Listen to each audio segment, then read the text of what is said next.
Welcome to another glimpse of growth with Dr. Dale. Hello. Today we're doing a recording today, and it is because this month is May and it's Mother's Day month, along with other holidays that are here, but we're recognizing Mother's Day because, mothers are amazing. So, this conversation today is talking about leadership shifts in motherhood. And today's conversation is deeply personal, but also deeply necessary because motherhood and leadership have a lot in common. And we, more than we would like to realize, I would like to say, both emotionally, you do a lot of communication, the ones that you can see and the communication you can't see, patience, a lot of self awareness, a lot of healing you should do, a lot of sacrifices mothers make. And honestly, many of us are still leading while still healing, right? So if you're healing from childhood trauma, generational patterns from mom and mom and mom, dad, all of the things, unhealthy communication, emotional absence, daddy issues, survival mode, and expectations that we never even agreed to carry. So today's conversation, we're carrying and we're asking a very deep question. Can we truly lead others well enough if we haven't done the work internally ourselves? That leadership shift in motherhood shift, whether you're at home, whether you're at work, at church, in a group with friends and talking, you are still leading. And the first person you should lead is yourself, which is where self awareness comes into play. So, all of the unhealed parts of you eventually shows up, right?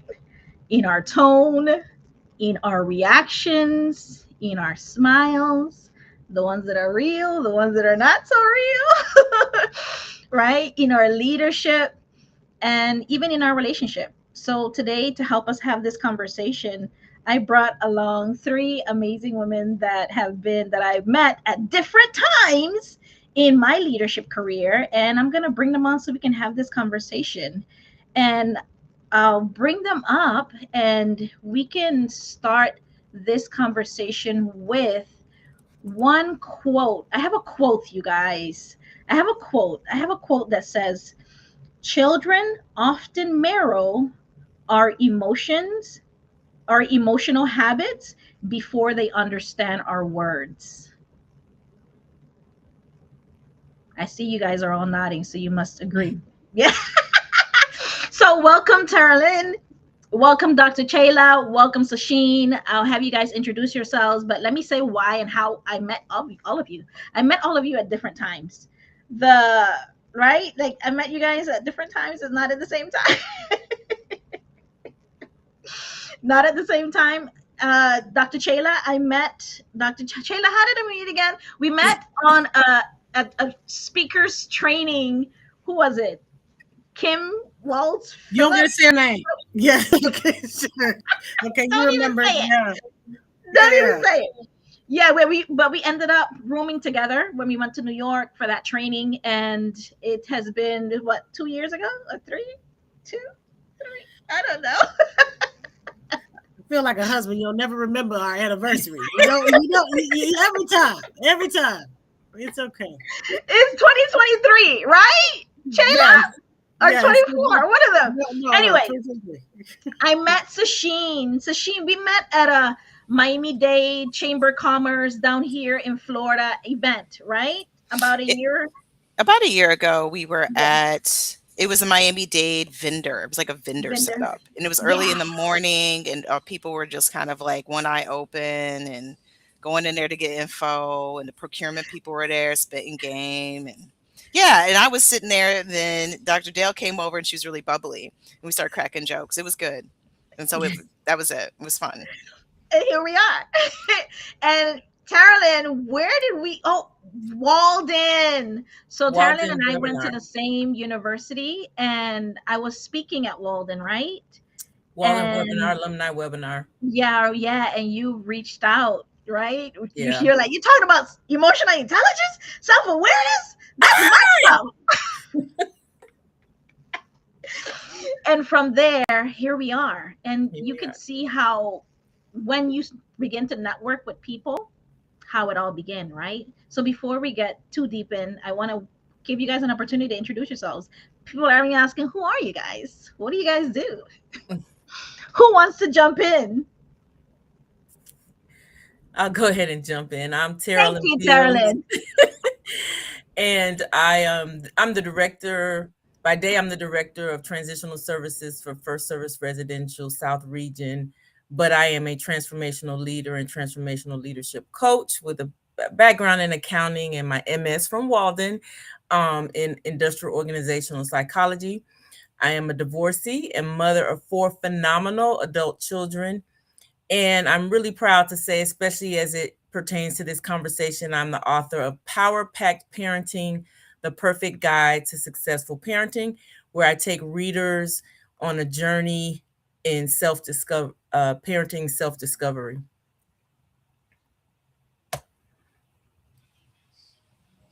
Sasheen, you want to go? Sure.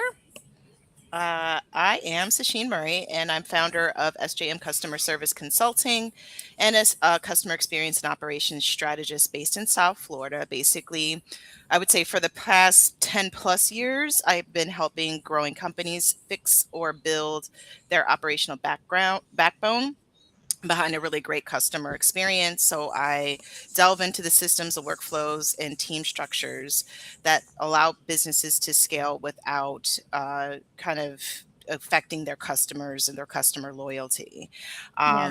But I've had over 25 years experience in client and customer face businesses. So I always like to say I know the good, the bad, and the ugly of most customer service scenarios, if you will.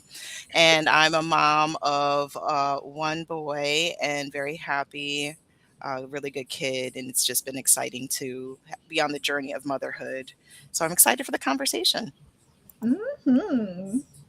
Dr. Chayla, we can you let us know who you are? Yes. So thank you, Dale. I'm so excited to be on this panel with Terilyn and Sasheen because this is going to be a phenomenal conversation. I'm Dr. Chayla. I'm a wife, a mom, a bonus mom. I'm a fur mama. Can't forget that. And I'm a mama to my mama. Don't tell my mama I said that because I'm a caregiver.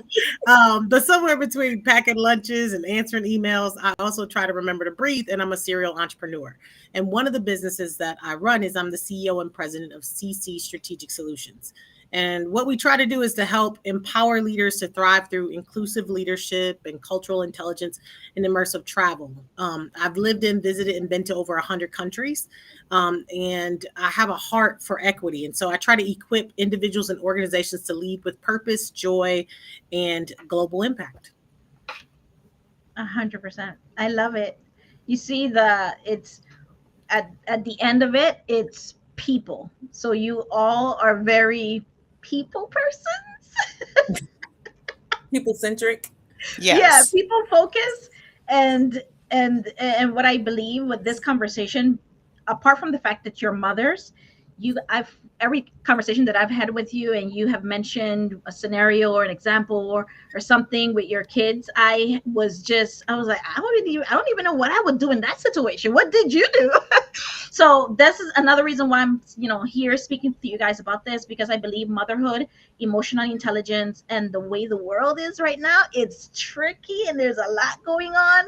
So I'm gonna do a lot of less talking and kind of making sure we reach to a successful end with this conversation, and kind of get into some of the questions that we have, like the topics that we have. So my first question that I have is, what part of yourselves became more visible after becoming a mother?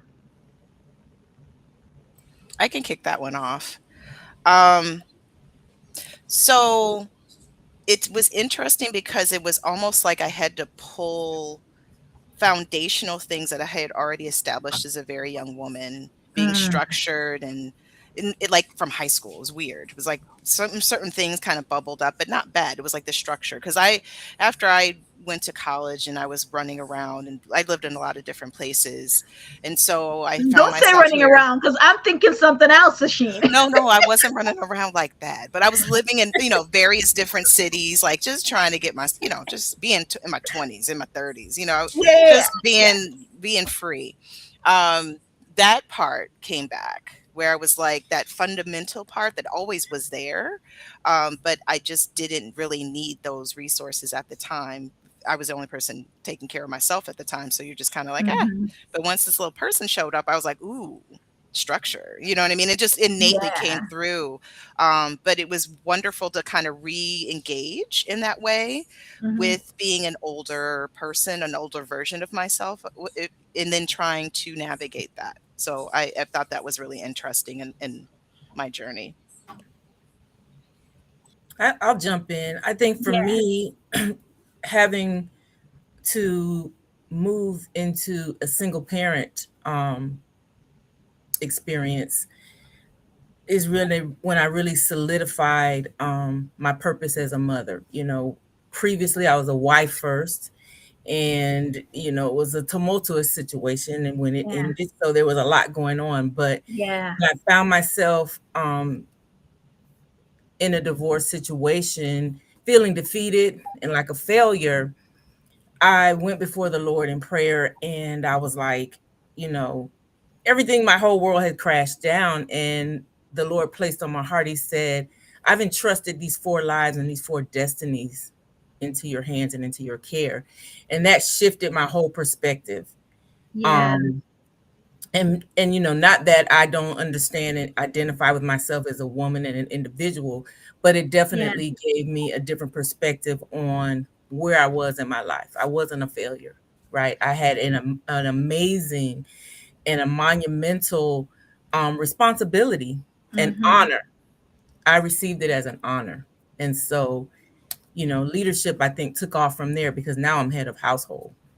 So, Chayla, Dr. Chayla, go ahead. I have a question that I can kind of bring it to all of you because it's probably the same.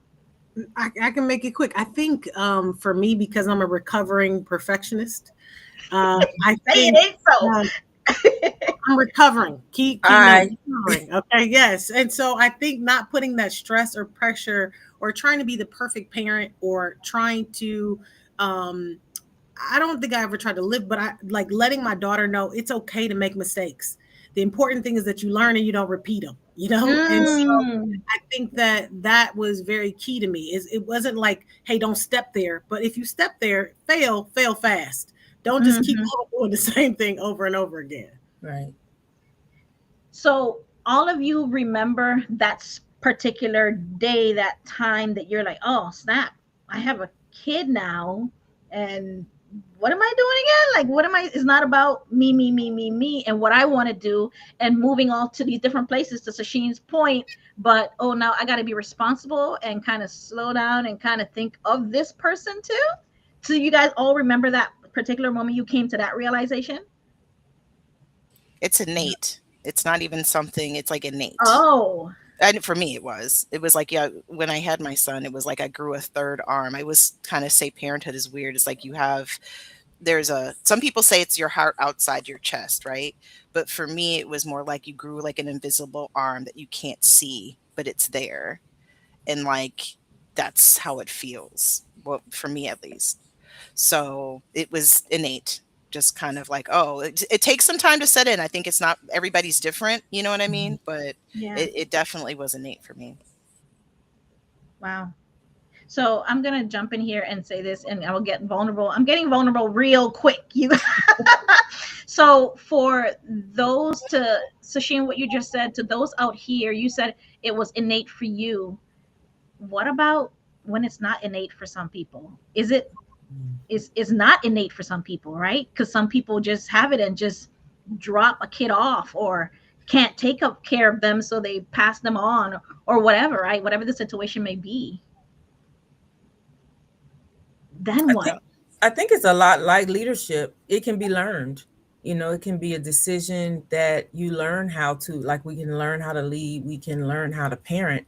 If we're willing to be teachable, have others around us that can model for us because, quite frankly, some of us don't grow up with strong models. And so the perspective on what being a parent is maybe skewed, or it's not something that we embrace. And so I believe very so much similar to leadership. Some people have an innate gift, and then others develop that gift, or can develop that skill. So, what about uh, when you first became a parent, since we're on the preliminary now, and that self-awareness kick, when, at what point were you already in your healing process, or did you have to, after you had your kid, you're like, okay, maybe I should not scream at them or him the way my mom did or whatever, maybe I want to change some things? Were you already on that self-development process, or did it happen after the kid? No, for me, I was on that journey. And I was going to say, like what Terrellyn just said, I think it's also with your supervisor, right? Like, if people who have never been a supervisor before, we all have the gift of experience, and whether it was a good supervisor or a bad supervisor. I don't want to be that person. I didn't like that. So therefore, I'm not going to do that to other people, And so I think the same thing with parenting. You kind of take a little bit of this, a sprinkle of that. And maybe if you don't even have a good example, which way not to go. And I think it's kind of similar for me when I grew up. I didn't have anybody that went and got their PhD. I didn't know. I didn't know anybody. I grew up in the hood, and I went to school in the suburbs, and I was living between these two worlds. And so I didn't have that example. But what I knew I didn't want is teen pregnancy. I didn't want to be on drugs, and I didn't want to be in jail. So let me keep going That down is this true. path, and let me see where this takes me, because I already know where that path takes me. That is absolutely true. I Shay, was in a similar situation too, where you're like in one world and then the other, but you know what you didn't want. Absolutely. That's right. Because of Right. examples that were in front of you. Very true. I think that's, a lifelong process too. And that's a point that I bring up in my book is you come to a place where you recognize, for as much as I'm trying to impart truth and values and character in these little people or this little person, I'm still developing, growing, and healing as well. And I don't know that we very consciously make that, that gotcha. we come into that awareness, but Yeah, somewhere gotcha. along it's like, hey, I don't know what I'm doing either, or I'm hurting here, or I might be spilling on. And some people don't ever, to be quite honest with you. Unfortunately, parents don't come into that self-awareness. We're all Yes. at that. Who you telling? I've seen, and I'm sure you guys have seen as well. Like, I've seen some parents, and I'm not a parent yet myself, but I've seen some things, and and I wonder, and I say, I used, when I see situations like that, I say, oh my gosh, poor kid, Yeah. because this kid is growing up with that, with these, and being traumatized, so that eventually they're going to be a 40-year-old, and they're going to have to heal whatever that situation and household is, Yeah. right? Hmm. Can I just say, I think that one of the other vulnerabilities that I think parenting brought up is that I'm human. And I think I tried to put that on my daughter. Like, I'm not perfect. Sometimes I will disappoint you, and I'm not too grown to say I am sorry or I apologize. Mm, I'm sorry I left you on the curb. I was trying to get out of this meeting, and I was coming. Like, this was like 3 minutes late. You know what I mean? And so, like, I make mistakes just like you do, and I need to learn or teach you how to forgive and extend grace, just like mm. I'm Right. going to do to you when you make mistakes. And when you're learning, we're all learning. Right. And I the love big that. win, the big Yeah. win for that, Chayla, is working that backwards, recognizing that your parents may have had an experience or trauma or experiences that have, Absolutely. formed them into, whatever it has formed them into, and exercising that forgiveness, because that is Yeah. going to be the core and the foundation of your own healing and ability to move forward. But you're exactly right. But that works forward and backwards. Very true. Recognizing that your parents are people and what their capacity was in Exactly. reflection of when you were little or when you were a teen, or they, all the things that may or may not have happened. Just really having that kind of epiphany of, oh yeah, they were people too, and they were Yeah. at this age too. And they were Yeah. trying to figure it out too. Yep. And they were trying to survive. For me, my mom grew up in Mississippi. And so her telling me you can't talk too much or kids should be seen and not heard was a survival tactic because it could be deadly for her to be speaking up to the wrong people at the wrong time. So I can say, Mm, why would you say that when she's just trying to Absolutely. protect and not Yeah. realizing the times have changed and that it's not necessarily the same way? But I don't get upset with my mom for that because I understand You she was understand. living in a very segregated South where people they had very real consequences. She was down the street from Emmett Till when that little boy when that happened. My mom knew about that, right? And so it was very real fear of when you're sticking up, you could be slammed down, and there could be very real fatal consequences for you Yeah. not knowing how to yeah, be respectful or not knowing when to speak and when not to speak. Absolutely. yeah. Wow. You guys said a lot just now, right? You said a lot. So this first part was talking about leadership we bring into our parenting from our folks that our parents that came before us, right? And our grandparents, and what that looked like and how important it is. So all I'm hearing is emotional intelligence and self-awareness, and you coming to that realization that parenting compared to traditional, how it used to be to what it is now, is it Yeah. changes. And throughout every phase, humanity is at its core. Hmm. Yes. Yeah. Absolutely. Okay. Okay. So that's the self-awareness piece. The second topic is same house, different outcomes.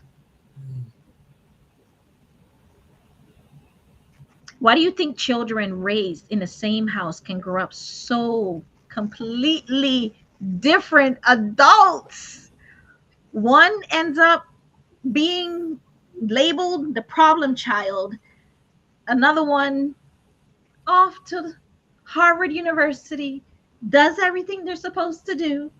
Such big contrast. And then that point, and then from my understanding, parents raise the kids differently based on how they behave and how they are. Is that because I've seen some parents do that, and so I've seen some other parents just, I treat all my kids the same. And I, what, I what, think jump in. foundationally you treat them all the same in terms of I love them all, right? But just like employees, you have employees that may have skill sets or weaknesses in this area. And so you may have to give this one a little bit more support. And on the other end, you may Mm, have one that likes to work independently and doesn't require much oversight. And so you let that one, gotcha. Yeah. but the love is still the same. You just love them differently. And that's speaking from a parent of four, right? But I'm an only child. Ha ha. Um, but I do see that I definitely see those parallels there. Now, from the, you speak of the experience. Um, I think that it's the same thing. It's the purview of that person's individual bend. They're experiencing the world differently. And even when I think about how we just talked about the awareness of the parent or what's going on in the marriage and how that develops and evolves, children Hmm. entering in different seasons. When I first got married, it was honeymoon. My first child experienced one thing. By the time I had my last one, it was a little different. It was a little rocky. Her experience is different. And so how Then that individuals, first one that you yeah, had. how individuals respond to the environment and what's going on can impact, how they behave in their activities. I always like to see things on social media where parents talk about having that first one and they're all like Diligent. panicked and they're reading all the books, they're doing all the things. And I think it could be a capacity issue with, both parents or however it works out in the household. Yeah. By the time the second one Yeah. or the third one shows up, like the third one's on their own. Right. And I always find that to be hilarious because It is. And they've it's done so so many real. different posts, right? Like That you're is not as worried about. Some people even have a baby shower by the third baby. They were just like, just drop something off. that's true. It's just I don't know what Sorry. that is. Maybe it is a capacity thing, but I find it to be quite, You got and everything already. yeah, right. This is the second, third go around by something like I'm not even, and let alone any kids past that. I don't know about the 6 and 7 child after Oh my that. I mean, gosh. you know what I mean? So I always find that to be interesting for sure. But I think it's also because of the growth of the parents, their development, right? Because maybe with the first one, you're afraid you're going to screw it up. This kid's going to be in therapy in 20 years. I just don't, I just don't want to make sure. My husband's always like so obsessed. Like, I don't want to make sure it's the father's role, make sure she's not on the pole, make sure she goes to school. I'm like, this is what you think about. She's secure. She wears her helmet. I have to I don't want to protect drop her. Yes, I don't want to drop her. I'm just like, really? But I think that, maybe those anxieties, those stresses kind of decrease as you get from child to college because you realize it's not real. Like this is not really going to happen. This is not going to hurt them. And so therefore you can relax a little bit. Yeah. You said the father's job is to make sure she don't end up on a pole. That's what my husband says all the time. He's like, you don't understand. This is my priority. I'm like, she's 7 and she's in like a ballet class. He's like, no hip hop. I'm like, what in the world? Like, what do you think is going to happen? It's all right. We're all on our journey to work through our issues. Oh my goodness. How do you avoid comparing children?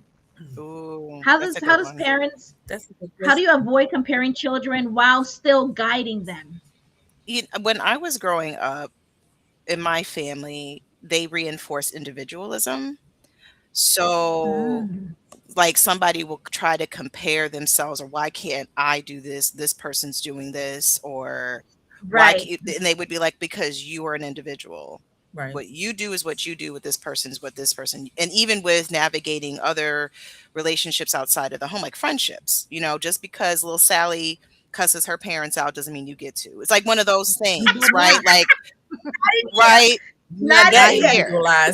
Right. But you know what I mean? Like those type of conversations in the way of individualism, and not everybody gets to do the same thing at the same time. Your turn will come. So we were blessed with that, because I don't think every household's like that. Yeah. No. For me, it was, again, I had this mandate that I had these 4 lives and these 4 destinies that God was entrusting me with. And so I knew that this one would have a unique gift, talent, and skills. This one, this one, this one. And so that's what helped me not compare, and I was trying to tease out and discover, what are your strengths? What is this one like? And try to engage them in those types of activities, but definitely push them in that direction and support their interest in things like that. Taylor? I think that I totally agree with you. And I think that it is the same in a management role. Like you were saying before, like I focus on people's strengths, not trying to make people improve on the areas that they're not good in. If you're never be a good singer, why am I going to put you in singing lessons? Like I need to focus on what you're good at. Right. Let's focus on, like I think, and for me, I feel like that's when I had success in the corporate world or nonprofits or feds, everywhere I've worked, is because I treat each individual. I take the time to have those one-on-one discussions with my team to understand, like, what are you really good at? And it's be surprising, because somebody would say, I'm really good at decorating. And I'm like, that ain't got nothing to do with what we doing here. But you know what I'm gonna do? I'm gonna empower you. You get to be the chair of the bulletin board committee. And people would be so excited. Right. Or employee engagement. Yeah, you're employee engagement. Yeah. You're the chair of the happiness committee. I'd be making up positions and titles. And people love it. Right. They love it. And guess what? Even more, they're more enthusiastic when they come to work. Exactly. They're more productive. They're more engaged. Absolutely. And guess what? They're going to be the positive ambassador on your team. Exactly. That's going to light the fire, ignite all of the enthusiasm. Everybody else. Yeah. And support the morale. I mean, we used to have people that were the decorators of the office during the holiday season. Yeah. And they would take it very seriously. Michael's, Hobby Lobby. Listen. They would build things. Listen, build whole structures. And we had the job. I'm like, I'm at the job trying to get stuff done. I don't know about all, right? Just like all sorts of elaborate decorations would go on. But you're right. It brings up the morale. It really does. Right. And I think that no, go ahead, Taryn. Go ahead. I think that that emphasizes people's value. You know what I mean? They recognize that they belong, and they, it's rubber stamping their value, and that's why that's such an effective tool. But yeah, I love to see that happen. And I think you're oftentimes, I see a lot of organizations just try to throw money at people. In reality, I would That's always do a motivation survey and like figure out, most Yeah. people want to feel valued, exactly what exactly. you're saying. They want to feel appreciated and recognized for the work they do. And I would always, when people actually start, I would ask them, how do you like to be recognized? Because I remember it didn't hit me until I had somebody that said, Chayla, stop putting me in front of everybody and say, look how great, and they're like, you're embarrassing me. Just send me an email, write me a handwritten note, like, Starbucks card or something. yeah, start, yeah, let me give you a $5 little pleasure treat. They'll be buy a Snickers and put a Coke on their desk, whatever that is that makes it excite them. I would find that out, and they would be like, It's the thank little you for things. recognizing me in that way. Absolutely. So, would you guys say that your motherhood skills into the workplace, they build on each other? Like, I would lead absolutely in say at the that. work, you're like your Definitely. work, you're as a manager, as a leader of people, from for your own business, for your own roles, like one build on each other, like it helps each other, because whatever you were taught as a child, and now, okay, now you have your own child, and now you're in the workplace, you are grooming this little individual, and you are grooming this adult, because that adult at one point in time was a child, right? Hmm. Mhm. So that person reverse engineer that that person coming in with all of their worries and pain and trauma. So you're dealing with the child, and at the same time, but you're looking at the adult. Like, how Yeah. do you guys It's because sometimes it's interesting. hard, right? Because you have to get in. Sometimes you're like there's a conflict going on, and you have to remember that this Mhm. adult, their ego, something else. There's something else at play. It's not really about Absolutely. that Correct. project, right? It's something Correct. else. Yep. And a lot of times, because I talk to a lot of founders and business owners, it's like their insecurities show up in such weird ways in their leadership, and whether something's going to be successful, or their vision is going to, or their team gets the vision. So you Mhm. see a lot of that where you're going, oh, that was something that was in the back that you haven't sorted out yet. Mhm. And they have to, that's another self-awareness situation where they've got to be self-aware enough to say, okay, I'm not ready to unpack that yet, I'm going to delegate that. But if Mhm. Right. you have somebody that has deep-seated trust issues, for example, and they hire a whole team of people, yet and still they're the bottleneck, because every decision has to go through them, and they're not 24/7 open, right, as a person. So there are things that get stuck because of that, but it all goes back to those, maybe those places they're stuck in their personal lives, or they're stuck in from their childhood that they are working through. I've noticed that because I work with a lot of them. A So hundred That percent. is an excellent example, because I think with coaching, because I do executive coaching, and that's exactly what I find. When people are micromanaging, when they're Yeah. afraid to delegate, they're afraid to outsource. I'm like, you don't trust your Control. team. They want to Yeah. control. Yeah. Control. But they Absolutely. don't they don't trust anything. Yes. no. Because they control everything. Yeah, I Hmm. have a colleague at my job that, again, I executive coach as well, and her fiance proposed to her, and she still was afraid to actually get married because she was concerned about control. Yeah. Yep. And so I Yep. said, let's go down to the root of where this control thing comes It's from. coming from. Yeah. Yeah. And do you think that you always have to go down that road to see where it's coming from in order for you to thrive and move on from it? No, I don't Absolutely. need to. To Sashin's point, no, no, no. I need you to, yeah, I need you to do it. But I'm not the bottleneck. This project can go through. Just do it, but make everything has to come through me. It's not scalable. Like a lot of people want this big growth, moment in their businesses, or they're trying to set it up to sell in 5 years, or they've got lofty dreams and visions, but you can't do that unless there is trust, and unless you have support around you of people that understand that. And that's where it gets all jacked up, because they still think that their creature comfort is, oh no, I'm going to stay in control, and it's mine, it's mine. And it's Yeah. like, no, it's not always, it doesn't work like that. Or they'll burn themselves out. I mean, they can try. I've seen Yep. that too. On the other But it side of that, that's burnout complete. Yeah, and whether it's control or impatience or whatever area of development, will say it's going to show up somewhere. Life It is going always to does. poke a button at that thing, and it's not going to be pretty. So when it shows up and you recognize it and acknowledge it, deal with it, because it's going to come back again, and it's going to come back bigger and uglier. Than before. Dr. Chayla, I want to hear from you. Well, I was just going to say, I think that I always say that life is not like some of these public school systems or some of these school systems. They're not just going to pass you on to the next grade. No, you no. have to pass it. And Yep. if you don't, it will repeat later on. It will have dire consequences. And I've seen it happen over and over again. And people do, they burn out or have a mental breakdown. Mental health is so important, especially if you're a CEO, founder, executive, C-suite. There's a lot of stress. So being Yeah. able to know how to manage that and manage other people. And the other thing I was going to say is that we are all the sum of our experiences, the good, the bad, the ugly. You was talking about, Sashi, the good, the bad, and the ugly. And most people use their adulthood working out the issues of their childhood. And so that's why it's important for all leaders, right, to have Absolutely. coaching, consulting, having somebody, a sounding board that's a trustworthy person to give you some honest feedback about what you're doing wrong. Yeah. And also being open to criticism or constructive feedback, because some people will take that and be like, oh no, that's not me, I don't know what you're talking Right. about, right? Like, I don't know about all that, I'll have maybe 25%, and you're like, okay. Eventually life shows you, right? Eventually life shows them, and sometimes some people, unfortunately, it shows them when they're in the hospital, where when they need something happens drastically that causes them to wake up and do and think differently. You know what I mean? I know someone that pretty much died and came back. They flatlined and came back, and that person came back a different person.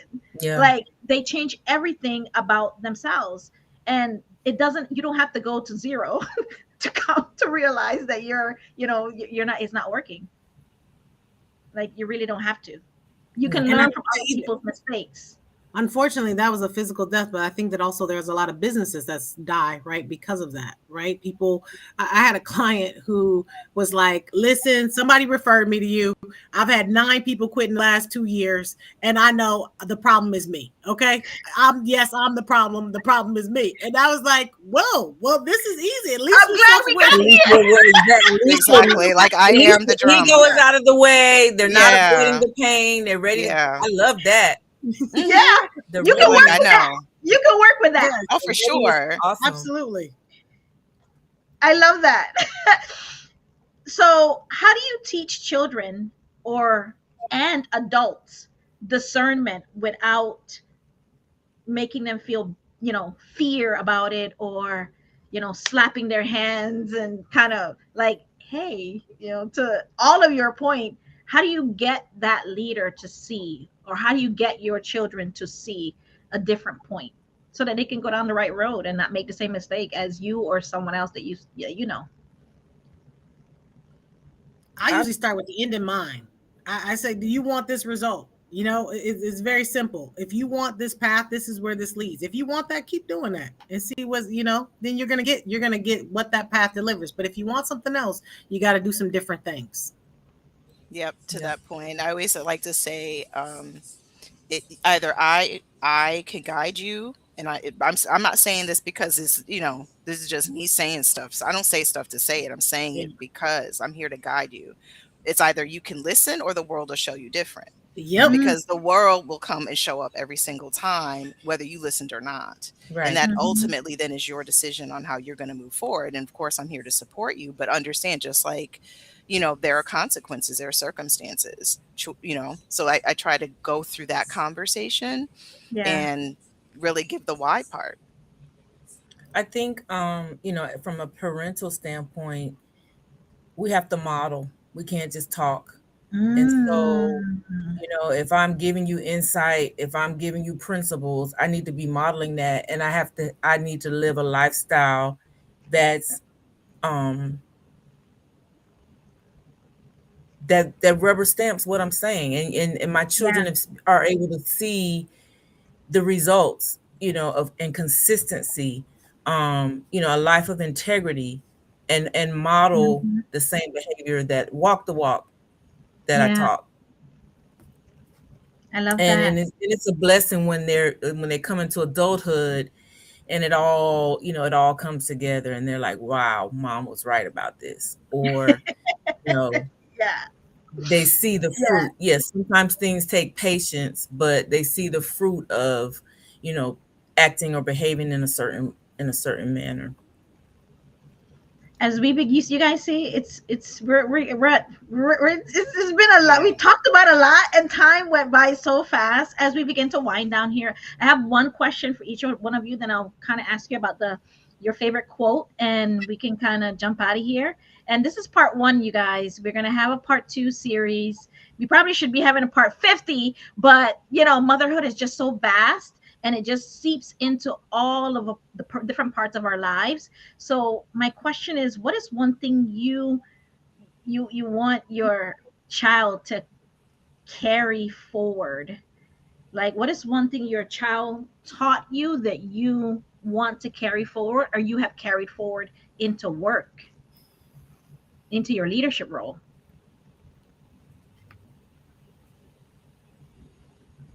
There's so many things, I'm sure. Yeah.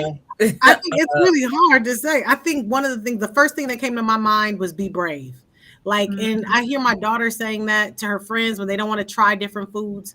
My mom, my daughter, and I, we lived on a ship for 4 months and we traveled to 16 countries. And so we encountered all sorts of different experiences. And throughout the whole time, I'd say, be brave.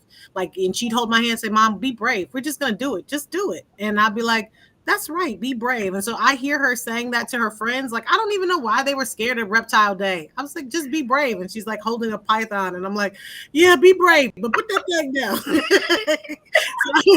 So I was saying, I try to share with her times where I feel like I'm like unsure, like, oh, I'm really nervous. I have to go speak. And she'll be like, Mom, just be brave. You know, you'll do great. And I'm like, You that's got right. this. Just be brave. Yeah. I love She's like that. my little hangman. She's like, what do you call it? My wingman. Yeah. I She's love awesome. that. I love Olivia. Carolyn, Sasheen. I would probably say I don't know whether I'm just an EQ freak or what, but But to be, please do whatever. What is that one thing your child, whatever it is that, just I would share. have to say to be emotionally intelligent because we all have to deal with people and everything that we You do. better say that. You You better. know, I want them to be self-aware and introspective, be able to examine when they're wrong, when they're be humble, be able to admit when they're out of order or they need to course correct. I want them to understand how to manage their own emotions and not freaking out with their spouses and screaming and throwing things. I want them to understand um how to discern others' behavior and be able to have empathy and how to manage others, right? And how to engage with others when they are in a soft space or a delicate space. So, yes, I want my children to be emotionally intelligent. Intelligent. Even though it's not seen a lot, especially in the highest office, and from political to the news to friends that you see, or the news, and you see people getting bent out of shape in traffic, and people just walking up on them and putting bullet because they just couldn't control that emotion that they Right. were feeling at that point in time. Not control so much, so it's being able to pause To long manage. enough Exactly. to Yeah. be able to manage it. Yeah. I have my daughter's engaged, and I have that conversation with her and her fiance. You know, you guys have to learn how to manage your emotions. You know, understand your partner's emotions and navigate that, and you guys will be fine. Easier said than done, Terilyn. Oh yeah, but Mm-hmm. Very true. at least they're thinking If they're about it. thinking about it. Right, They're right. thinking But you about need to. it. It's not impossible, right? It's not It's not impossible, impossible because you've been grooming that habit, that behavior for what, right? 40, 50, Almost amount of 50. time. Well, yeah, yeah, for sure. Sasheen. Well, a teamwork.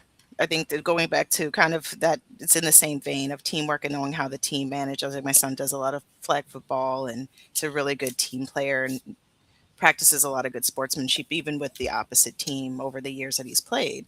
So it always reminds me to keep that in mind because you have a goal. They want to win a game, right? In life, your friend groups, or if you are at work, it's the bigger picture of whatever lofty Mhm. goals that corporation wants to achieve that year, and thinking about the team and having grace and being able to navigate those emotions as things work or don't work, right? And so those are things that definitely reflect back as I'm watching the football game, and somebody gets hurt and there's a crash out on the field. Yeah. Somebody's crying, and just watching that engagement with those little people, it's always really nice in that reflection space to see that. Yeah. I love that. You see, we're to time. So I'll give each one of you a 30-second to kind of say your favorite quote. I love to end the sessions with your favorite quote or your favorite Bible verse or phrase. I'm all about words. I love words. I love how people string words together. Mm. So that's something that I love. So that's why I like to end the sessions that way. So who wants to jump in with their favorite quote? I'll start. I know this is a cliched statement, but the chickens come to roost. I've said that, just I know it sounds so cliche, but it's true. What you can you Some some Can goes you on expound on that, unsavory. please? If something goes I've on heard it, but I don't unsavory, understand it too much. if somebody, it's kind of, you reap what you sow in a way, and not being Mm, in a mean way, or something happens that's a little unsavory, and somebody's like, I don't know mhm. what the problem is, and it's like, okay, well, the chickens will come to roost, won't they? It might take some time, but and then when the chickens do come to roost and you see how that turned out, you're like, yeah, yeah, I do like saying that. Here they are. There they are. Chick, chick, cheap, cheap. Yep, I know it's an old school saying, but I really do enjoy that one. Her quote was spicy, okay? It was Terilyn or Dr. Chayla? I'll give you both because they're both very dear to me. My favorite quote is Nelson Mandela. I never lose. I either win or learn. Yeah. And that speaks to me because there's no failure. It's just learning. And so if the results are not what I optimize them to be, what am I going to learn from it? And I I love still it. win. And my favorite scripture is Romans 8:28. All All things are things working work together together. for good to That's them that my love the favorite Lord. Bible verse. That's why me and you are like this, girl. That's what I speak. If something, arises that's uncomfortable, that I don't like, I'm like, it's getting ready to work out for my good. So you handle it, daddy. One way or the other. Agreed. It's going to work out for my good. Dr. Chayla? I love that. How can you follow a scripture? Now I feel like I gotta turn in your Bibles. I feel like I gotta, now I feel like I gotta come up with a soda. Let me see what's You gonna going on. preach? You I'm gonna gonna start to preach? I'm gonna raise an offering. Okay, a good offering. I love that scripture too. I think one of the things that I've been focusing on is that legacy isn't is lived, it's not left, and that children and Ooh, that That's a good one. that's good. children remember the to-do list. Like sometimes I can just I make to-do lists and add something on there just so I can cross it off. Recovering perfectionist, Me too. just so I can feel like I'm productive. But it's just like to remember that these memories are really is what's going to sustain them. It's going to create the legacy not only for your family but for your little person that you have going forward. So Yeah, that's what I say. 100%. I love that. Che, you need to send me that one. You need to Yeah, send me that. that was good. Yeah. I will. I have a quote here that I saw the other day. I was on a training and it says, "Do not measure your wealth in dollars alone. You are rich if you are respected by other professionals in your field. You are rich if you have the tools required to move forward towards your immediate goals. The dollars will follow." All right. That's a good Amen. one. I agree. So all of that wealth of information that you guys that you from experience from from other people's experience that you have, which and then from the workplace and what to do and what not to do, all of that stuff comes together and it's gold. literal gold, right? That's why they say, wisdom in the years, because you have wisdom. If I could have gone back years and given my younger self this Ooh. brain that I got today and deposited into her, ooh, Fierce. oh, you couldn't talk to me. I know, right? Mm. Yep. You couldn't talk to me. So thank you guys for listening. Thank you for stopping and having this conversation with us. Part 2 is going to come. We're going to post it, so watch out for it. And how do you get in touch with all of you guys? Have LinkedIn? Yes. Yep. So if you are driven or resonated with any one of these, all of them, follow them, like them, share them, connect with them, and have conversations. And they have their own businesses and their own or entrepreneur journey and consulting and all the things where they have helped large organizations down to individuals. So if you are ready to take your next step, this conversation was that nudge that you needed. So thank you, Terilyn, Dr. Chayla, Thank you. Sasheen, for having this conversation with me. I am better for it. Did you guys want Agreed. to just wave and say bye before we kind of stop, Bye. and we see you guys in another week or two for the